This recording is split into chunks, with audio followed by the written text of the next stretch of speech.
Barthélémy Dias dafa wor Ousmane Sonko warul Ousmane Sonko kese dafa woraale patriote yépp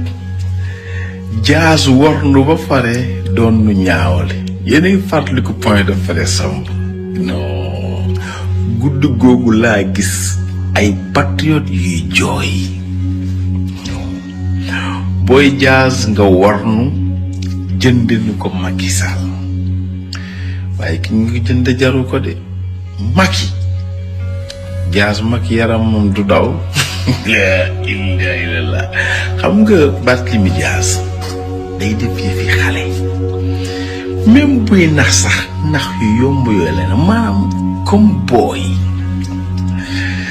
Barthélémy Dias objectif am moo doon maire de Dakar xam nga nit dina am dara ba pare bëgg lu gën a kawe après sax la am ambition présidentielle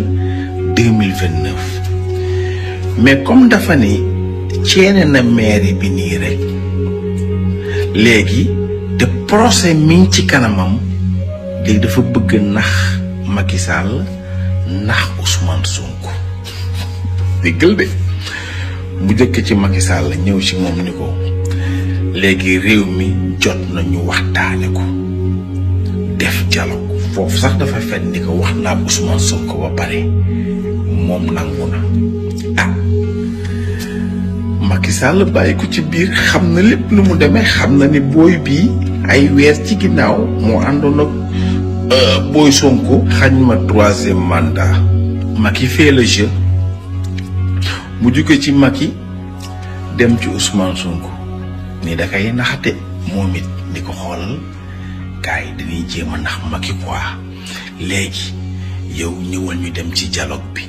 su ko defee ñu poussé Khalifa Sall mu nekk président durant mandat bi nag yow dinañ la setal léegi soo bëggee premier ministre ñu def la ko président assemblée ñu def la ko léegi 2029 yow nga nekk président fekk dafa bëggoon ndax Ousmane Sonko bañ Ousmane Sonko nangu woon moo Khalifa Sall ñoo koy war léegi Ousmane Sonko bañ mu def nu noonu ñun nag amuñu problème wax dëgg yàlla ñun dañuy baale di jéggale dañ ni sax sunu leader mag kii Ousmane Sonko soo jëlee réew mi na nga baale jéggale jublu ci liggéey réew mi Barth sa procès bi yàlla la ci yàlla defal jàmm mais nag ba nga bëggee maire bi wax dëgg yàlla soxloonu taxawoon nga sax ci podium di way naan Ousmane Sonko mooy seen bàyyi ñëw na déglul